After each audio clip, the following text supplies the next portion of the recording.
Halo semuanya, kami di sini akan membuat simulasi lampu lalu lintas otomatis menggunakan aplikasi Inilogisim. Langsung saja kita eksekusi untuk caranya. Yang pertama kita masuk ke desain ya, terus kita sini input atau output. Nah gini, lampu merah kan ada 3, kita di sini pasang LED-nya itu 3. Terus setelah kita pasang, kita setting warnanya. Mulai dari bawah, ini dari warna hijau, berarti ke atas hijau, kuning, merah, merah, kuning, hijau. Ini on color, berarti saat itu kita ubah warnanya ke warna hijau. Untuk tengah, kita ubah ke warna kuning. Untuk yang pertama, kita ubah ke warna merah, di sini sudah, nggak usah saya ubah. Untuk LED ini yaitu berperan sebagai output visual utama dari seluruh rangkaian. Dan sifatnya itu pasif, artinya LED hanya akan menyala ketika menerima sinyal logikanya itu 1 dan akan mati ketika menerima sinyal logika 0. Dengan kata lain, LED tidak punya keputusan. Untuk selanjutnya, kita masuk ke wiring. Kita masukkan di sini splitter, kita taruh di sini. Terus di sini di propertiesnya fan out kita ubah jadi 3. Enter, terus di sini ininya kita ubah jadi 3. Kita juga enter, dan appearance di sini kan left, kita ubah ke legacy.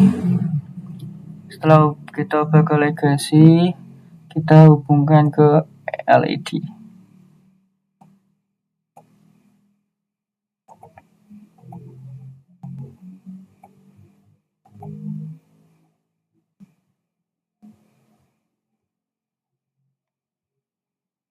Nah, untuk fungsi splitter sendiri di sini itu sangat krusial untuk seperti pembagi kabel memecah satu jalur data tabel berukuran 3 bit menjadi 3 kabel tunggal. Dan masing-masing itu 1 bit. Bayangkan satu kabel listrik besar yang terbuka dan diurai menjadi 3 urat kawat terpisah. Tapi setelah dikonfigurasi, hubungkan masing-masing kaki outputnya. Ini untuk ke LED-nya.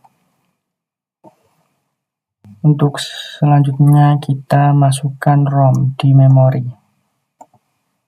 ROM kita taruh, address bit width kita jadikan 3. Begitu juga bawahnya data bit widthnya kita ubah jadi 3. Oke, kita enter, terus kita hubungkan ke splitter di sini. Nah ini teman-teman, fungsi ROM itu untuk menyimpan urutan kodenya ini nanti kita akan tulis di akhir untuk menentukan lampunya mana saja yang akan menyala dan yang akan mati gitu.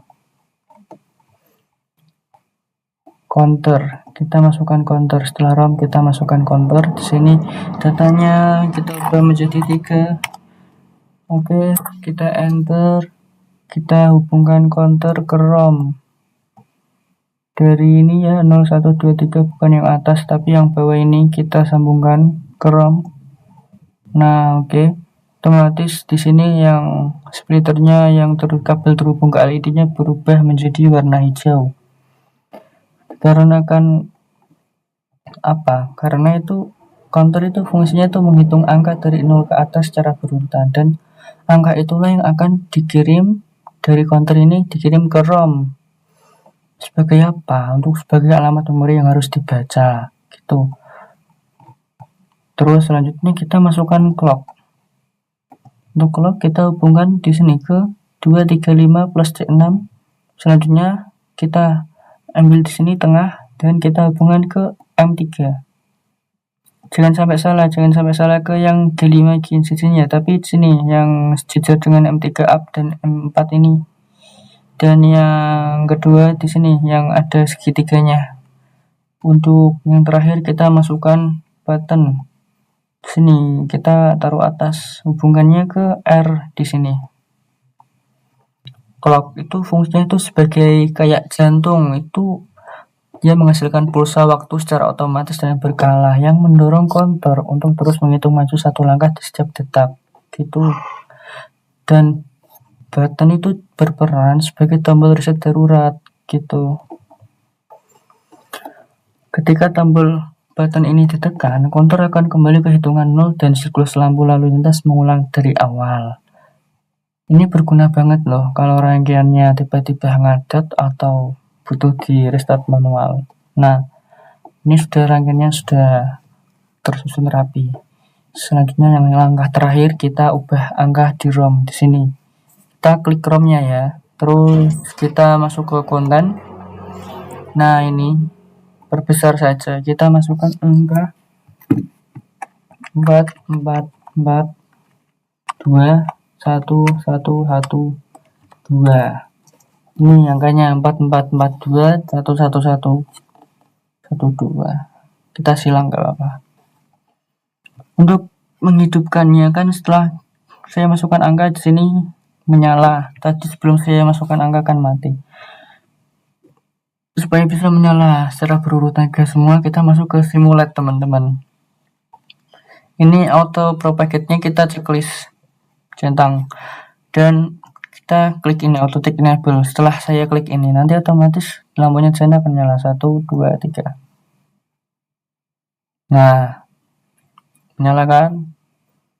Dia menyalanya secara berurutan, secara bergantian. Nah, ini angka-angkanya ini yang menentukan nyala mati lampunya gitu. Jadi sinyal di sini clock itu jantung mengirim pulsa ke counter dan counter itu menghitung yang di sini dari ROM ini gitu.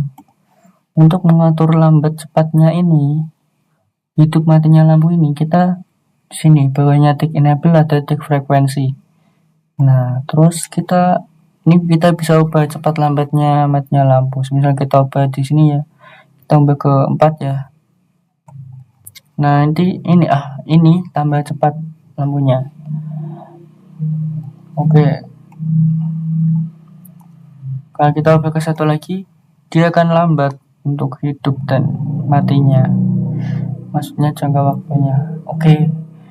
Sangat mudah kan untuk membuat lampu lalu lintas otomatis di aplikasi Logisim. Cukup sekian ya tutorial dari kami. Apabila ada salah mohon maaf. Dan nantikan video-video tutorial selanjutnya.